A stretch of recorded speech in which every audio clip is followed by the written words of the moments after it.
Greetings to you all viewers from the Diocese of Awori Anglican Communion through this platform. Tag, If My People Will Pray. I sincerely appreciate my father, mentor, teacher, benefactor, and our diocesan, the Right Reverend Dr. Johnson Akinwamide, and my mommy, Mama Awori, Mrs. Folusho Olukemi Atere, for this privilege to serve. Let us pray. Lord Jesus Christ, I pray you will bless every soul that hear your word this moment in Jesus' name. Amen. And I speak to you all in the name of God the Father, Son, and the Holy Spirit. Amen. In continuation of our teaching series on what to pray for, today's topic is pray to overcome unforgiving spirit. Pray to overcome unforgiving spirit. The Bible passage we are considering is Matthew chapter 18, verses 23 to 35. Matthew chapter 18, verses 23 to 35. And I read, Therefore, the kingdom of heaven is like a certain king who wanted to settle accounts with his servants. And when he had begun to settle accounts, one was brought to him who owed him 10,000 talents.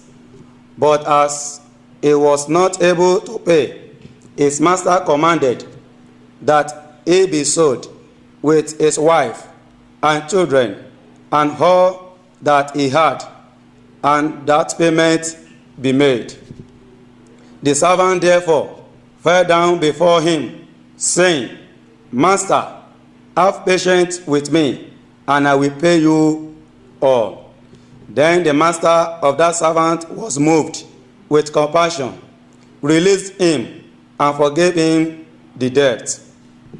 But that servant went out and found one of his fellow servants who owed him 100 denarii, and he laid hands on him and took him by the throat, saying, Pay me what you owe.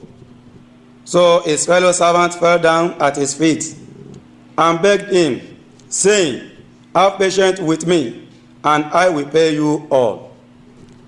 And he would not, but went and threw him into prison till he should pay the debt.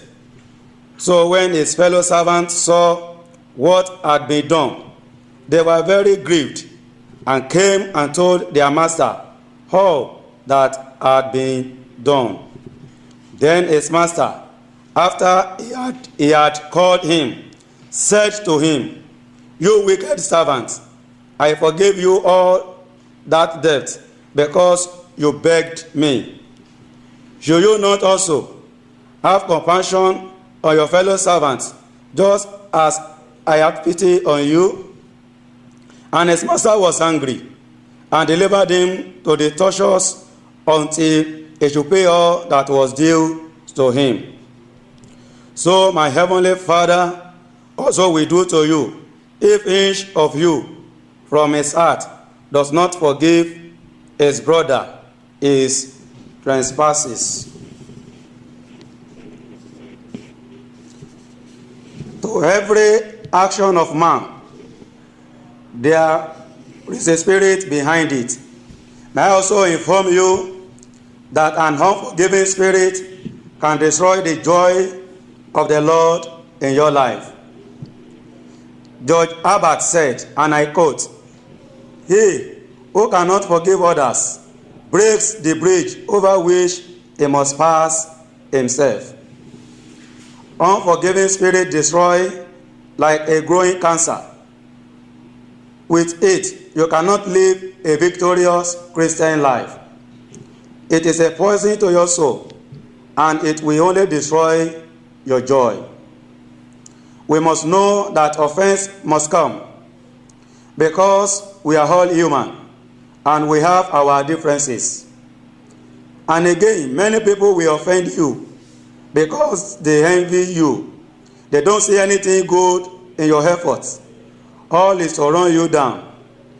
Unforgiveness is having or making no allowance for error or weakness. Dear people of God, because of man's propensity to sin, we are surrounded by opportunities to forgive others. Perhaps we have been unfairly criticized, disappointed by a broken promise, or harmed financially or physically. It is done on us that we are to forgive every offender that offends us. From the Bible passage we are considering, the forgiveness of such a massive debt is a dramatic illustration of the massive debt that people owe because of their sins to the holy and righteous God. It is also shows God's gracious provision to pay this debt through Christ's death and resurrection. Peter asked Jesus how often he should forgive a brother who sinned against him. He probably thought he was being very generous by suggesting up to 7 times, but Jesus replied, up to 70 times 7. Matthew chapter 18, verses 21 and 22. In other words, forgive every single time you are wronged. Forgiveness doesn't mean finding reason to justify or excuse someone's behavior, nor is it about forgetting what happened or pretending it never occurred. Genuine forgiveness requires deliberate action on our part. True forgiveness comes from the heart, and God knows when it is true. Hebrews chapter 12 verse 14 says, follow peace with all men and holiness, without which no man shall see the Lord. Proverbs chapter 17 verse 9 says, he that covereth a transgression seeketh love, but he that repeateth a matter separateth very friend. Jacob really acted poorly toward his brother. Jacob stole Esau's birthright. Genesis chapter 25, verses 29 to 34. He also stole his blessings from their father Isaac. Genesis chapter 27. When Jacob heard his brother was coming with 400 men, he thought Esau would take his life and seek out vengeance for the grievous wrongs. However, Esau forgave Jacob, and the 2 brothers embraced and wept together. Genesis chapter 33, verse 4. Joseph said to his brothers, I am Joseph, your brother. And they were amazed and worried that he would be angry with them and put them in jail or kill them. But Joseph said, I forgive you, I welcome you.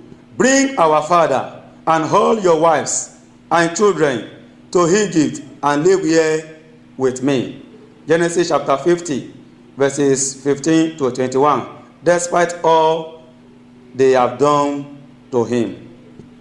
Forgiveness is hard under any circumstance, but the reaction of Stephen, the first Christian martyr, showed us that it is possible.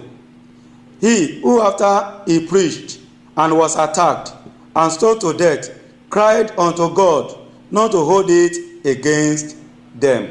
Acts chapter 7, verse 60. Verse 60.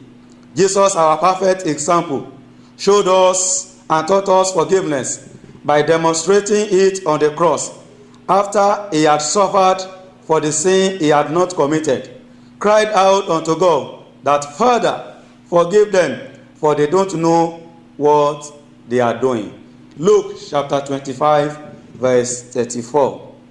People of God, there are good reasons for forgiveness. 1. Forgiveness brings great health benefits. It lowers the risk of heart attack, improves sleep, reduces blood pressure, anxiety, and stress. In fact, Forgiveness is the key to healthy living.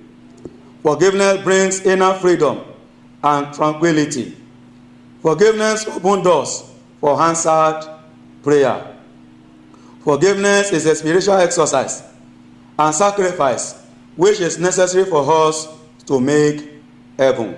Matthew chapter 26, verse 26. Why unforgiveness will burden our hearts and thereby cause high blood pressure, a sound between us and God, thereby deny us of sweet fellowship with God. Unforgiveness takes one to hell fire. Therefore, take this step if you really want to deliver yourself from unforgiving spirit. Decide to forgive. You will never forgive if you wait until you feel like doing it. Matthew chapter 6, verses 12 to 14. Depend on the power of the Holy Spirit. You cannot forgive without the power of the Holy Spirit. It is hard to do on your own. John chapter 20, verses 20 and 22. Obey the word of God. The word of God tells us several things we are to do concerning forgiving our enemies. Luke chapter 6, verses 27 and 28. Romans chapter 12, verse 15. Prayer plays a great role towards forgiving others. Forgiveness is not an occasional act. It is a constant attitude. The irony of unforgiveness is that the one who refuses to forgive hurts himself or herself the most. The offender may be going about with a free mind, but the offended carries a heavy heart. Ephesians chapter 4, verses 31 and 32 says, "Let all bitterness and wrath and anger and clamor and evil speaking be put away from you with all malice. And be ye kind one to another, tender-hearted, forgiving one another, even as God, for Christ's sake, has forgiven you." Let us pray. Receive the power to forgive others in Jesus' name. Amen. Receive grace to overcome unforgiving spirit in Jesus' name. Amen. Is there any area you have been wounded and vow not to forgive?